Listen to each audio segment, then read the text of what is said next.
In this video, I'll show you how to set up Shopify POS.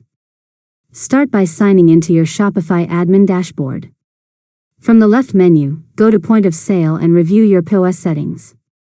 Next, download the Shopify POS app on your compatible mobile device and sign in using your Shopify account.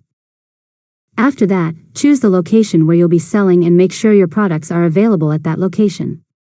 Now connect any hardware you'll be using, such as a card reader, barcode scanner, receipt printer, or cash drawer. Follow the on-screen instructions to pair each device. Next, customize your smart grid by adding the products, collections, discounts, or actions you want quick access to during checkout. Once everything is set up, create a test order to confirm that payments, receipts, and inventory updates are working correctly. Finally, you're ready to start accepting in-person payments with Shopify POS. And that's it. You've successfully learned how to set up Shopify POS. If you found this tutorial helpful, make sure to subscribe to Learn Mode Lab for more tutorials.